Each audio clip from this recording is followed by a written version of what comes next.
இறையேசுவில் பிரியமான சகோதர சகோதரிகளே, நமது ஆண்டவர் இயேசு கிறிஸ்துவுடைய திருப்பெயரால் உங்களுக்கும் உங்கள் குடும்பத்தில் இருக்கிற அனைவருக்கும் அன்பும் சமாதானமும் மகிழ்ச்சியும் உண்டாவதாக. அன்பு மிக்கவர்களே, ஜூன் மாதம் 23ஆம் தேதி தாயாம் திரு அவை புனித ஜோசப் கஃபாசோ என்கிற புனிதருடைய நினைவு நாளை கொண்டாடுகிறது. இந்த புனித ஜோசப் கஃபாசோ என்பவர் திருச்சபையினுடைய வரலாற்றில் இத்தாலி தேசத்துல 19வது நூற்றாண்டில் வாழ்ந்த ஒரு மாபெரும் புனிதராக கருதப்படுகிறார். இவர் பிறந்த ஆண்டு 1811வது ஆண்டு. தூரிய நகரத்திற்கு அருகில் இருக்கிற கஸ்டெல் நுவோவோ ஆஸ்தி என்கிற ஒரு சிறிய கிராமத்துல தான் இவர் பிறக்கிறார். அன்புமிக்கவர்களே, பிறப்பிலேயே கொஞ்சம் கூணு விழுந்தவராக இருந்தார் என்றும் உடல்நலக் குறைவோடு இவர் பிறந்தார் என்றும் தான் இவருடைய வாழ்க்கை வரலாற்றில் நம்ம வாசிக்கிறோம். மிக இளைய வயதிலிருந்து புனிதத்தில் வாழ்ந்தார். குருவாக பயிற்சிகளை பெற்று குருவாக திருநிலைப்படுத்தப்பட்டார். சிறை கைதிகளுக்கு பணி செய்கிற பணியாளர்களுடைய பாதுகாவலராக இவர் இருக்கிறார்.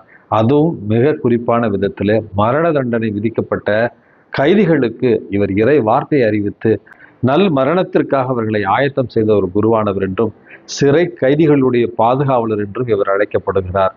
அன்புமிக்கவர்களே, இவருடைய வாழ்க்கையில மிக முக்கியமான ஒரு பங்களிப்பு என்பது சலேசிய சபை தோற்றுவித்த புனித டான்போஸ்கோ அவர்களுடைய ஆன்ம குருவானவர். அவருக்கும் இவருக்கும் இடையே வயது வித்தியாசம் என்று பார்த்தோம் என்றால் ஒரு 4 வயது தான் வித்தியாசம்.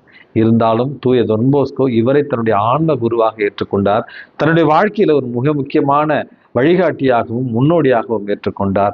சலேசிய சபையை தோற்றுவிப்பதற்கும் தூரிய நகரத்தில் இருந்த ஏழை அனாதை பிள்ளைகளுக்கு பணிபுரிவதற்கு ஒரு தூண்டுகோலாக இருந்தவராகவும் புனித ஜோசப் கஃபாசோ அவர்களை நம்ம அறிகிறோம்.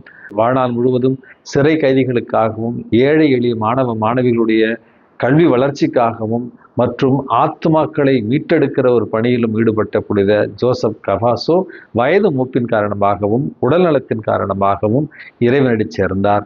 அனுபவமிக்கவர்களே, இன்றைக்கு தூரி நகரத்தில் இருக்கிற ஆறுதல் அன்னையினுடைய பேராலயத்துல தான் இவருடைய உடல் அடக்கம் செய்யப்பட்டிருக்கிறது. தூரி நகரத்துல இவருடைய சிறை கைதிகளுக்கான பணியை பாராட்டி ஒரு திருவுருவ சிலையும் கூட வைக்கப்பட்டிருக்கிறது.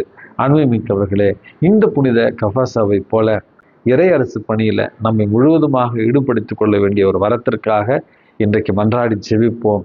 அன்புமிக்கவர்களே, இன்றைக்கு நமக்கு கொடுக்கப்பட்டிருக்கிற நற்செய்தி வாசகத்துல நமது ஆண்டவர் இயேசு கிறிஸ்து அழகான 2 வாழ்க்கை பாடங்களை நமக்கு சொல்லித் தருகிறார்.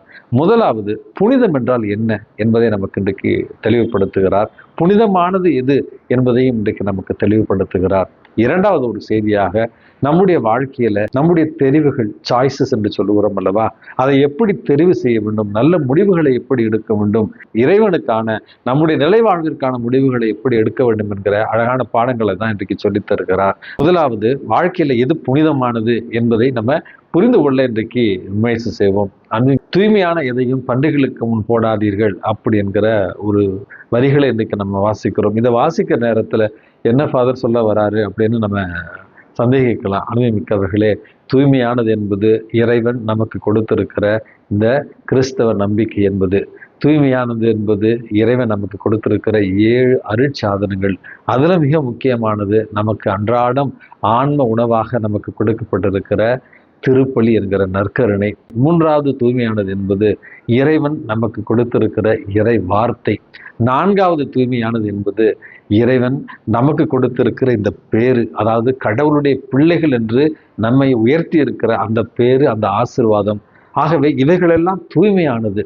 பாவத்தில் நம்மை ஈடுபடுத்தி இந்த தூய்மையானதை கடவுள் திருமுன்னிலையில அசுத்தமானதாக நம்ம மாற்றிவிடக்கூடாது. இந்த உலக இன்பங்களுக்காக, இந்த உலக நாட்டங்களுக்காக, இந்த உலகத்தினுடைய மதிப்பீடுகளுக்காக இந்த தூய்மையானதை எல்லாம் நம்ம இழந்து விடக்கூடாது.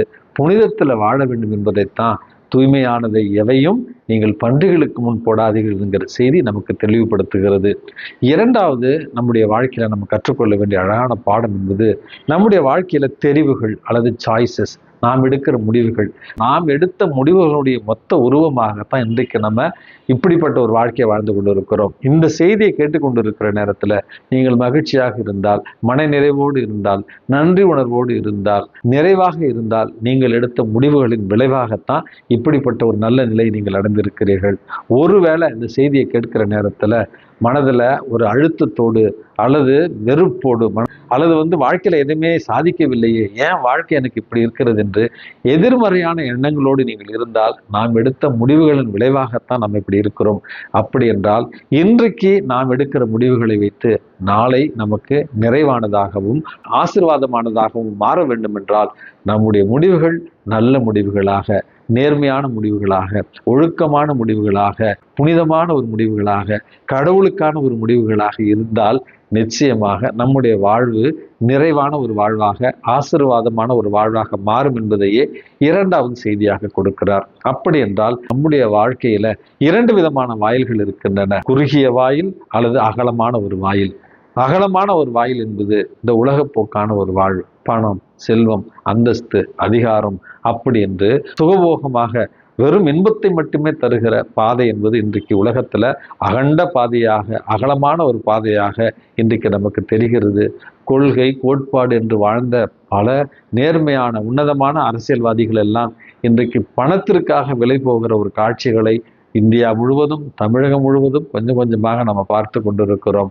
அன்புமிக்கவர்களே, பாதாளத்தினுடைய பாதை மிக அகலமானதாகத்தான் இருக்கும்.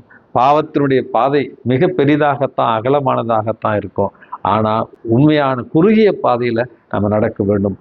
குறுகிய பாதை என்பது நேர்மையான பாதை, நம்பிக்கையில நடக்கிற ஒரு பாதை, எதிர்நோக்கில் நடக்கிற ஒரு பாதை, கடவுளுக்காக நடக்கிற ஒரு பாதை, இறையரசை நிலைநாட்டுவதற்காக நடக்கிற ஒரு பாதை, இறை வார்த்தையின் மதிப்பீடுகளில் நடக்கிற ஒரு பாதை தான் குறுகிய பாதை. ஆகவே நல்ல முடிவுகளை தேர்ந்தெடுக்க குறுகலான ஆண்டவருக்கு ஒரு பாதையை தேர்ந்தெடுத்து மன நிறைவோடும் மகிழ்ச்சியோடும் ஆசீர்வாதமான ஒரு வாழ்வை வாழ இறைவன் உங்களையும் என்னையும் தூண்டுவாராக.